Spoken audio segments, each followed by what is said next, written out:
Welcome back. After the Battle of Azincourt, King Henry led his army back to England in order to regroup and renew the war once more funds could be raised and once his men regained their strength. This might seem like a puzzling thing to do. If you just won a victory, why not press your advantage? But he could afford to do this because the French army and the French state were in chaos after the battle. Different factions tried to take over and were warring with each other, and that gave King Charles enough to worry about. The play doesn't say too much about the civil strife of France directly, although maybe there's a hint of it in the light quarreling that we see taking place among the French nobility before the battle. It's also worth mentioning, though, although we haven't had much time to talk about it in class, that Charles VI, the current king of France at the time, was also known as Charles the Mad, due to temporary bouts of insanity that would come over him throughout his life. We see in Act 5 of Henry V that his queen, Isabel, goes with him into the peace negotiations. And the fact that the Duke of Burgundy is there presiding over everything might also be a hint that Charles couldn't really be trusted to handle things on his own. But that's really the only indication that Shakespeare ever gives that Charles is incapable in any way. The historical Charles would have had episodes where he would forget who he was or think that he was made out of glass, crazy things like that. He would have to be restrained from running wild and loose throughout the palace. And I point this out to illustrate that even in the best of times, France might not have been under the best leadership. So they probably welcomed Henry's return to England. They needed time to recover, not even to think about regrouping. And we get a description from the chorus at the beginning of Act 5 of Henry's reception back home in England. The beach is thronged with citizens who lead him into London in a procession, like a conquering Caesar. We read, But now behold in the quick forge and working house of thought, how London doth pour out her citizens, the mayor and all his brethren in best sort, like to the senators of the antique Rome, with the plebeians swarming at their heels, go forth and fetch their conquering Caesar in. As, by a lower, but by loving likelihood, were now the general of our gracious empress, as in good time he may, from Ireland coming, bringing rebellion broached on his sword, how many would the peaceful city quit to welcome him? Much more, and much more cause, did they this harry. So, the comparison there to the general of the gracious empress kind of comes out of nowhere. And what it is a contemporary reference that everyone in Shakespeare's original audience would have understood at once. But today, we don't really know what the chorus is talking about unless we have notes that explain the background. So, at the time, an incredibly popular general and war hero named Robert Devereux, the Earl of Essex, had been commissioned by Queen Elizabeth to go put down rebellions that were arising in Ireland. Now, so this reference has been very helpful to scholars for dating the play, because it had to have been before the end result of that Irish expedition. So Shakespeare had to have performed it after Devereux left, but before he came home. Why couldn't it have been a reference to his homecoming, fondly looking back on it? Well, the Earl of Essex failed miserably, and then returned to England and led an attempted coup against the Queen. This is that same Earl who paid Shakespeare's company to perform Richard II the night before the coup in order to rile the people up and get them enthused about the idea of usurpation. So we know that this reference in Henry V, which is very flattering toward Essex, couldn't have been written after that coup, after the year 1599, because Essex's rebellion was put down at the beginning of 1601, and any kind of reference to him in a play afterward would have earned the playwright a one-way ticket to the Tower of London. In any case, we see Henry being compared to Essex and also to Caesar in the chorus, maintaining his modesty throughout the triumphant proceedings and behaving like a good Christian king should. But eventually, Henry returns to France in order to negotiate terms of peace. And as the chorus also makes clear, a good amount of time has passed that is being condensed into a 2-hour play. So the Battle of Azincourt occurred in the year 1415. And this treaty that is being drawn up in Act 5 is historically the Treaty of Troyes, which was signed in the year 1420. So 5 years have passed between the last act that we read and this one. We learn that this treaty does a couple of things. It allows Charles to remain on the throne of France, but it disinherits the Dauphin, his heir, in favor of either Henry or Henry's heir, whoever should be reigning in England when Charles dies. To accomplish this, the plan is for Henry to marry Charles's daughter, Catherine. Remember that she was a part of Charles's first offer after the siege of Harfleur, so that offer has held in place. And it might seem strange to modern readers that two parents, Charles and his wife, would be so comfortable with marrying their daughter off to a man who, a year ago, was their sworn enemy. But again, treaties and alliances were sealed through marriages in the medieval world. It's one of the reasons why Richard had a French wife back in the play Richard II. And we'll see marriage used for political leverage again and again in the upcoming plays too. Also, Henry seems to genuinely like Catherine. Perhaps his well-mannered method of courtship in Act 5 is doing a lot to set Charles's mind at ease as well, with giving up his daughter to his once sworn enemy. As the nobility and the generals go off into some sort of a conference room to read over the treaty, Henry decides to remain behind in the room with Catherine. And he entrusts the signing of the treaty to his uncle and uses the opportunity instead to try to win over Catherine, to try to win her heart and her trust. And so we get a scene between him and Catherine, which is rather playful. In typical Shakespearean fashion, there are a lot of puns, double meanings, and wordplay. And it's kind of a nice change of pace, at least I think so, from the somber tone that the rest of the play has. Both of them are trying to understand each other's language, and they're making attempts to express themselves in those other languages.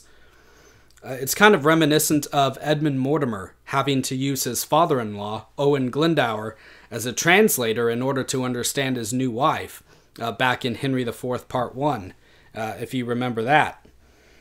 But Henry seems to be having a bit of fun with the misunderstandings. At one point, Catherine asks him how it's possible she could be expected to love the enemy of France. And in response, he says this: "No, it is not possible you should love the enemy of France, Kate. But in loving me, you should love the friend of France. For I love France so well that I will not part with a village of it. I will have it all mine. And, Kate, when France is mine and I am yours, then yours is France and you are mine." And she says, "I cannot tell what is that." So we get the impression that he's in a good mood. And of course he would be. He's won his war. But he's also very modest. And his method of wooing Catherine gives us a very good demonstration, I think, in rhetoric, or the art of persuasive speaking. And we notice that the first thing that he does is he dispraises his own ability to speak. He says this: "But before God, Kate, I cannot look greenly, nor gasp out my eloquence. Nor I have no cunning in protestation, only downright oaths, which I never use till urged, nor never break for urging. If thou canst love a fellow of this temper, Kate, whose face is not worth sunburning, that never looks in his glass for love of anything he sees there, let thine eye be thy cook. I speak to thee, plain soldier. If thou canst love me for this, take me. If not, to say to thee that I shall die is true, but for thy love, by the Lord, no. Yet I love thee too. And while thou livest, dear Kate, take a fellow of plain and uncoined constancy, for he perforce must do thee right, because he hath not the gift to woo in other places. For these fellows of infinite tongue that can rhyme themselves into ladies' favors, they do always reason themselves out again. What? A speaker is but a prater, a rhyme is but a ballad, a good leg will fall, a straight back will stoop, a black beard will turn white, a curled pate will grow bald, a fair face will wither, a full eye will wax hollow. But a good heart, Kate, is the sun and the moon. Or rather the sun and not the moon, for it shines bright, and never changes, but keeps his course truly. If thou would have such a one, take me. And take me, take a soldier. Take a soldier, take a king. In other words, he's saying that he can't charm her with flowery language like a romantic would do, but only tell her plainly how he feels, that he does love her. Even though, and here's where the art comes in, the rhetoric, what he's saying is in fact expertly said. It's setting her heart at ease, that he isn't trying to play false with her or to pretend to be somebody that he's not. And this is a rhetorical trick similar to the one that a character makes in another one of Shakespeare's plays, Julius Caesar. I don't know if you've read it or not, but in that play, Mark Antony, who was Caesar's ally, requests to speak at his funeral before an audience of hostile plebeians. He begins his funeral oration by saying, essentially, I'm not a good public speaker. I just say what comes to my mind, plainly. But then he gives a very stirring funeral address that actually sways the audience over to his side and makes them regret Caesar's passing when just moments before they were glad that he was dead. So Henry is doing the same thing here. He then goes a step further and dispraises his own appearance, mentioning that he's ugly because his father was thinking of wars when he was in the act of conceiving him with his wife. And this goes back to an old idea that the physical conditions, such as the temper or the preoccupation of the parents, that were present during the act of child-making could somehow determine the personality or the appearance of the child when they're born. Kind of an odd idea today, but that's what it was. So Henry says this, Now beshrew my father's ambition. He was thinking of civil wars when he got me. Therefore was I created with a stubborn outside, with an aspect of iron, that when I come to woo ladies, I fright them. But in faith, Kate, the elder I wax, the better I shall appear. My comfort is that old age, that ill layer up of beauty, can do no more spoil upon my face. Thou hast me, if thou hast me, at the worst, and thou shalt wear me, if thou wear me, better and better.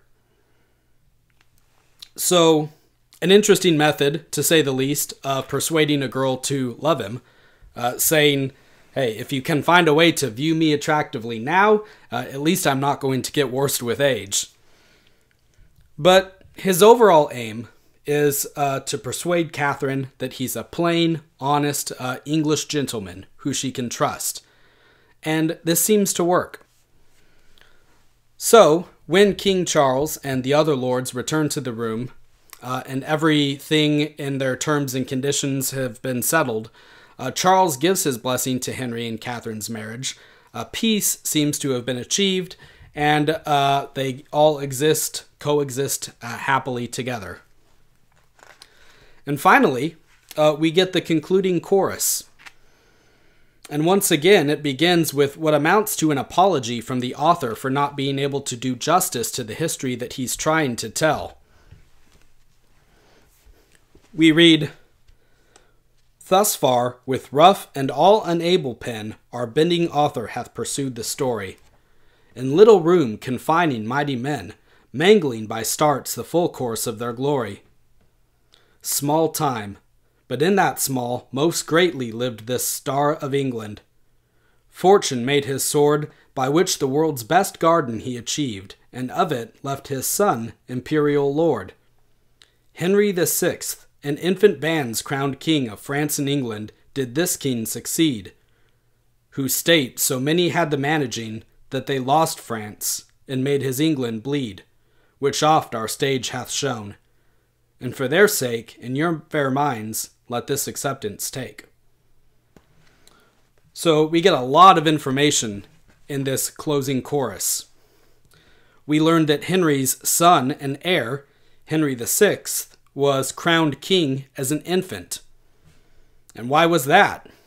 Well, Henry V died very young, not too long after the events that we've been reading about in the play. Remember, there was a scene back in Act 4 where Llewellyn, the Welsh captain, compares Henry to Alexander the Great. And the early deaths of both on the campaign trail is one of those comparisons that we can make between the two of them in real life. He died in 1422, so 2 years after the events of this play come to an end, at the age of 35. And it's thought that he either died of dysentery, which we've already seen had ravaged his army in the play, or it's also possible that he died of heat stroke. The last day he was active in battle, he had been riding around all day in full armor, so there's definitely something to that theory, I think. But in either case, he's died a soldier's death, which is fitting for this warrior king, whose greatest achievements were as a military commander.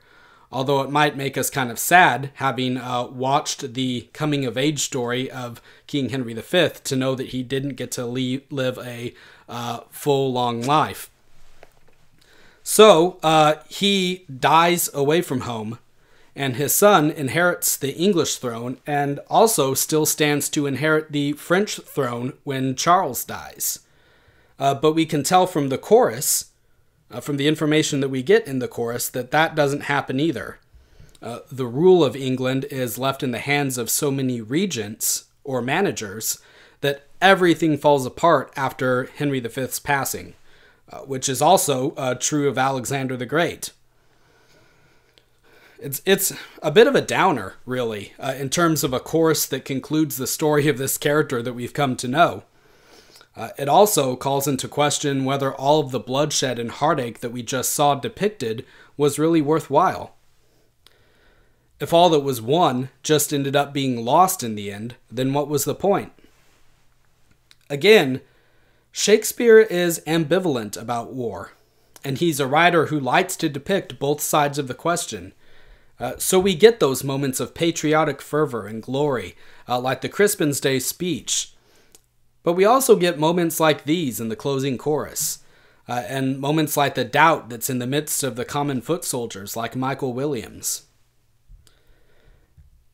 Also, we can say this in closing, although we don't get this information from the play, I want to talk for a bit about what became of Catherine after her husband's early death.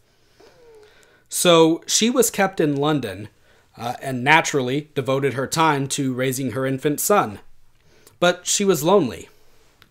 Various political marriages were proposed, which for one reason or another never really worked out. But she did form an attachment, a very close attachment, with the keeper of the Queen's wardrobe, a courtier named Owen Tudor.